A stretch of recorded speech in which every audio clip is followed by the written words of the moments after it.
Unang-una,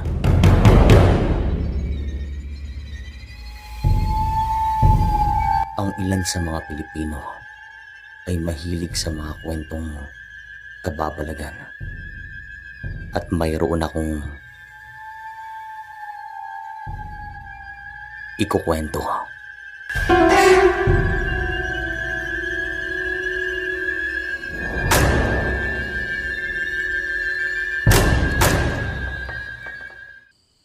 Magandang araw. Lumaki ako sa piling ng aking tiya. Si nanay kasi maagang pumanaw at wala na rin akong tatay sa mga panahong ito. Naulila ako sa murang edad pero mabuti na lang at meron pa rin nag-alaga sa akin at nagpapasalamat ako ng dahil dito. Kung hindi dahil kay tiya, malamang ay naligaw na ako ng landas. Wala rin po silang anak ng kanyang asawa kasi meron sigurong diferensya. Masaya't payak ang buhay namin noon. Pinalaki nila ako na para bang tunay na anak. Tinuruan ako ng mga magagandang asal at pinaaral sa mga tanyag na eskwelahan sa aming probinsya. Hindi rin po sila nagkulang sa akin. Habang lumilipas naman ang mga panahon, ay meron akong napapansin sa aking pagkatao. Nakakaramdam ako ng mga bagay na talagang merong kinalaman sa kababalagan. At nagsimula ang lahat ng ito nung ako'y nasa elementarya pa lamang. Hinding-hindi ko makakalimutan ang mga sandaling iyon. Isang umaga ay hinatid ako ni tiya sa eskwelahan gamit ang motorsiklo ng kanyang asawa. Pero tawagin na lang po natin silang nanay at tatay. Kasi ito rin ang turing ko sa mga ito. Sa pagdating namin sa eskwelahan, ay binigyan ako ni nanay ng baon. Maswerte ako noon kasi hindi pa ako nagugutuman. Pagkapasok ko pa lang sa gate, ay ang bigat-bigat na pakiramdam ko. Parang babalik ako kay nanay. Pero nung lumingon ako sa kanya, ay nakaalis na ito. Kaya wala akong magawa kundi ang magpatuloy. Sa pagdating ko naman sa aming silid, ay agad kong inilagay ang aking mga gamit sa isang upuan at agad na dumungaw sa bintana. Ako palang nag-iisang estudyante sa mga sandaling ito. At hindi nagtagal ay nakarinig ako ng mga yabag sa aking likuran at papunta ito sa akin. Pero inisip ko, nakaklase ko lamang ito, kaya hindi ako lumingon pa.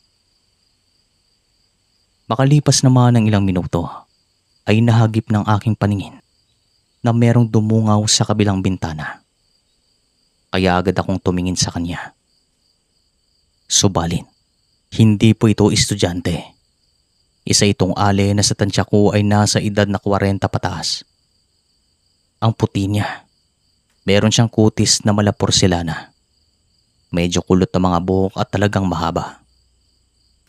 Nakasuot siya ng puting damit, pero hindi ganun kaputi. Para bang dirty white. Talagang tisay po ito na parang galing sa ibang bansa. Ngumiti po ito sa akin at syempre, ngumiti din naman ako sa kanya kasi mukhang mabait naman siya. At ang unang akala ko naman ay isa itong guro sa aming eskwelahan na bagong salta. Napatingin naman ako saglit sa ilang estudyante na nasa labas ng bintana. Pero pagkatingin ko ulit sa ale, ay wala na ito.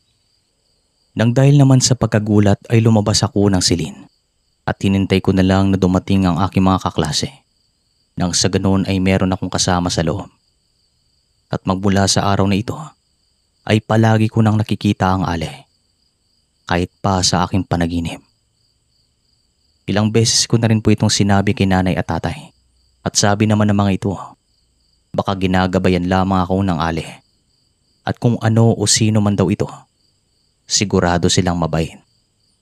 Kasi hindi naman daw ako sinasaktan at hindi naman ako binibigyan ng dahilan upang mahirapan.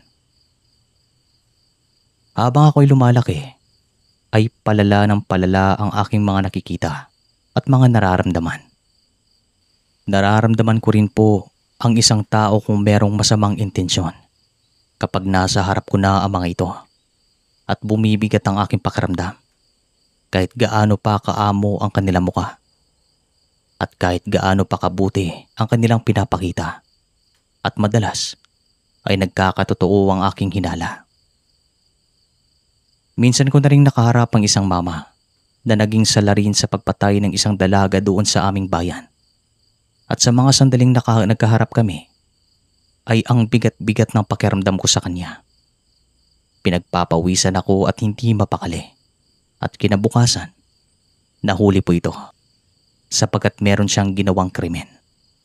Ilan lamang ito sa mga kakayahan ko, pero itong ibabahagi ko talaga sa inyo ay ang isa sa pinakatumatak sa akin. Hindi ko makakalimutan ang karanasang ito. Bawat detalye at bawat sitwasyon ay preskang-preska sa aking isipan. Yung pakiramdam na parang kahapon lang nangyari. Sa mga panahong ito ako ay graduating sa kolehiyo. Marami na mga gawain tulad ng thesis at iba pang mga proyekto. Dito kasi nakasalalay ang aming mga grado upang makagraduate. May isang pagkakataon na doon kami natulog sa bahay ng isa naming kaklase na tawagin nating Jenny. Isa ito sa pinakamalapit sa akin, pero ni isang beses ay hindi pa ako nakakapunta sa kanilang bahay. Pero nang dahil nga sa meron kaming gagawing mga proyekto, ay napag-usapan namin na doon naman kami gagawa sa kanilang bahay. Kasi palagi na lang sa amin at sa isa pa naming kaklase na tawagin natin sa pangalang Rosa. Yung bahay kasi ni Rosa ay malapit lang sa aming universidad. Yung amin naman ay may kalayuan ng kaunti. Pero yung kina Jenny ay talagang malayo sapagkat nasa isang probinsya ito na malayo talaga mula sa aming bayan. Wala naman pong isang oras ang biyahe kapag sasakay ka ng bus. Isang umaga habang ako ay kumakain sa aming kantin, ay dumating naman si Rosa at Jenny. Nagtanong ang mga ito kung pwede ba na doon na lang kami sa bahay gumawa ng aming proyekto. At doon na rin daw sila mananatili ng 2 araw. Kasi kinabukasan ay araw na rin ng Sabado. Sabi ko naman pwedeng-pwede kasi mas gusto pa nga ito ni nanay at tatay. Tumango naman ang mga ito at saka umupo sa aking tabi. Oy Jenny, malapit na tayong gumraduate pero hindi pa kami nakakapunta sa inyong lugar. Biglang sabi ni Rosa. Oo nga no. Sagot ko naman, sabay tingin sa kanya. Doon na lang kaya tayo gumawa ng proyekto para makita nyo rin ang aming lugar. Yan kung papayagan kayo ng inyong mga magulang. Medyo may kalayuan kasi mula dito. Sagot ni Jenny. O heto, total, wala na rin naman tayong pasok mamayang hapon. Punta tayo kay na Rosa. Hihingan natin siya ng paintulot. At pagkatapos doon, punta naman tayo sa bahay. Tulungan niyo rin akong makahingi ng paintulot. O ano? Sabi ko sa mga ito. Mukhang magandang plano yan ah. Ngayon na lang kaya? Sabi naman ni Rosa. At agad naman kaming tumayo ni Jenny. Umalis nga kami kasi wala na rin naman kaming pasok.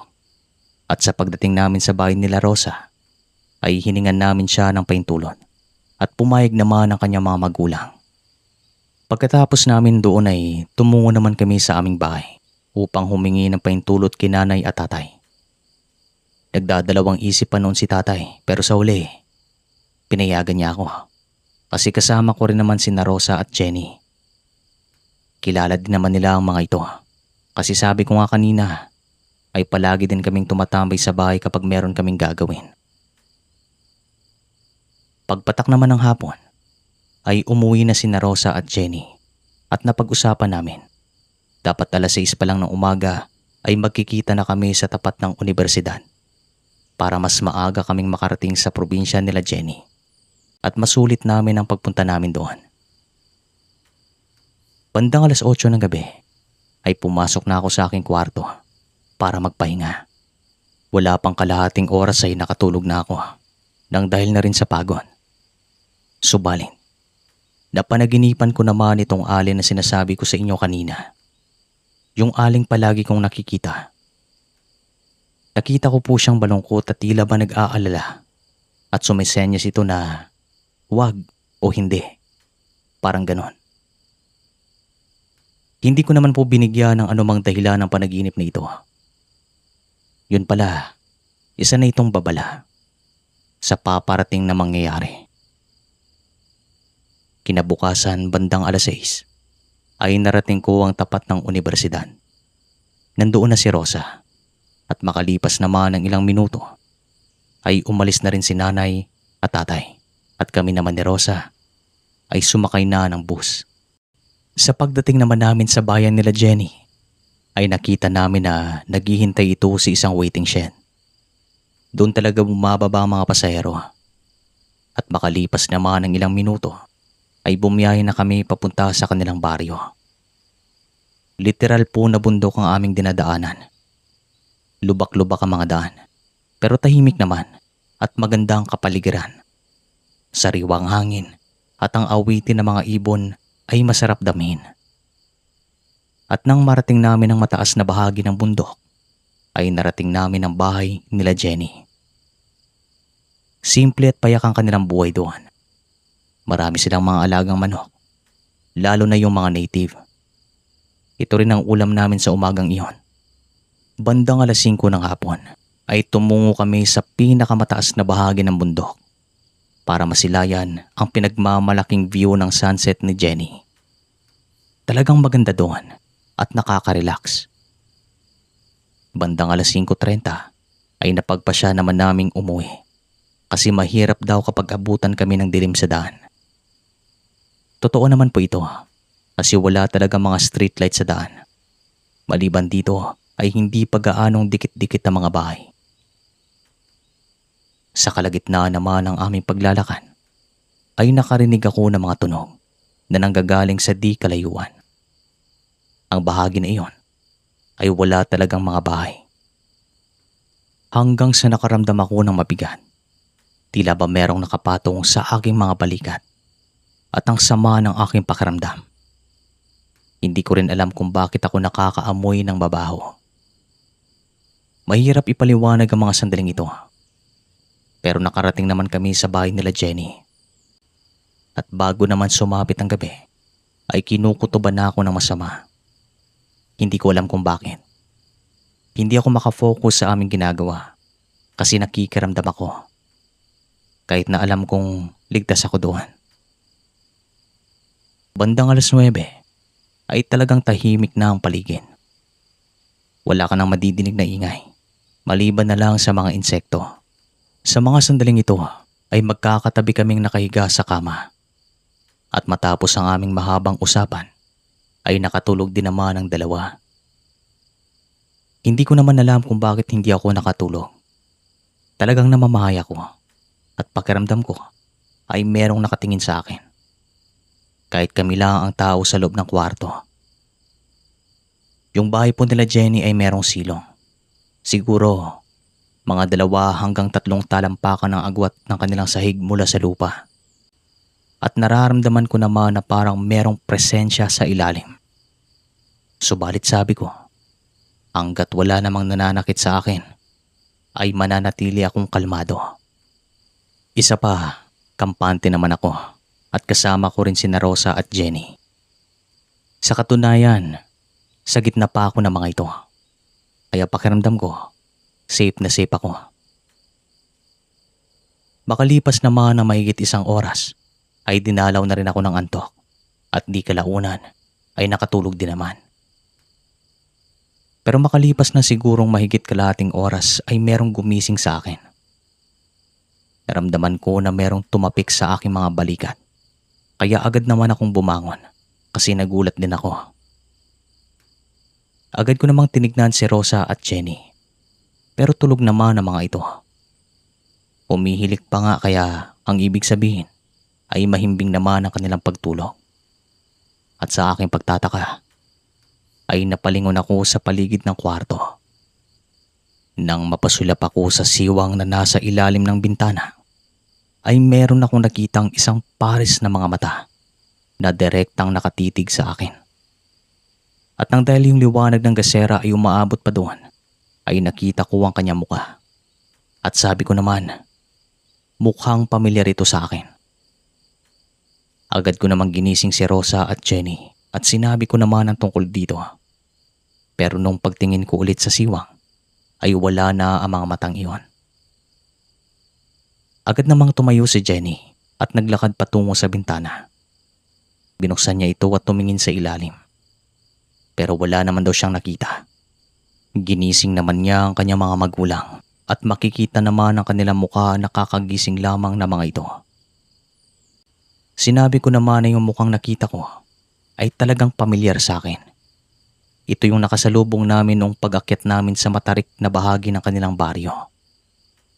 At nalaman ko naman kay Jenny na yung matandang ito ay nakatira sa pinakamasukal na bahagi ng bundok. Tanyag daw ito kasi pinaghihinalaan siyang aswang. Marami nang nakakita at nakahuli sa kanya. Malakas daw ito na uri. At meron pang mga kwento na isa daw itong gabunan. Ayon naman sa tatay ni Jenny, ang gabunan ay ang pinakamalakas na uri ng aswang na kahit terik ang araw ay kaya kanilang atakihin. Dito ko lang talaga nalaman ang mga tungkol dito at napaisip ako na baka totoo nga sila at hindi lamang mga kwento-kwento. Bandang 2:00 ng madaling araw ay dito na kami binulabog. Iba't ibang tunog ang nadidinig namin at pakiramdam namin ay napapaligiran kami ng maraming nilalang. Kaya dito na rin nagpausok ang tatay ni Jenny at nagparinig na bababait kami at hindi banta sa mga ito. Pero kung susubukan nila kaming saktan, ay hindi siya magdadalawang isip na lumaban. Pero mabuti naman at bandang 2:00 ng madaling araw na hinto ang mga pagpaparamdam sa amin hanggang sa nagtuloy-tuloy na. Ang sabi naman ni Rosa, mas mabuti na lang siguro na uuwi na lamang kami sa pagsikat ng araw. At tumingi naman kami ng pasensya sa mga magulang ni Jenny. Bandang 7:00 ng umaga ay umuwi nga kami at sumama naman sa amin si Jenny. Sa bahay na lang namin ipinagpatuloy ang paggawa ng aming proyekto. Alam din ni nanay at tatay ang tungkol sa mga gabunan.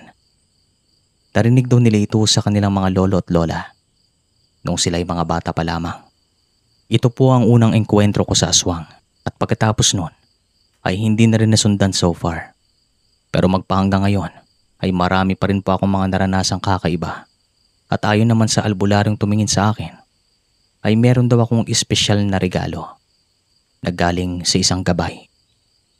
Sa tingin ko pong gabay na ito ay ang mestisang babae na nagpakita sa akin nung ako'y nasa elementarya pa lamang. Hindi ko rin alam kung bakit ako ang kanyang napili. Dito ko na po tatapusin ang kwento. Pag-iingat po kayo palagi kasi nasa paligid lamang sila. Pero mas mag-ingat kayo sa buhay. Maraming salamat po sa inyo.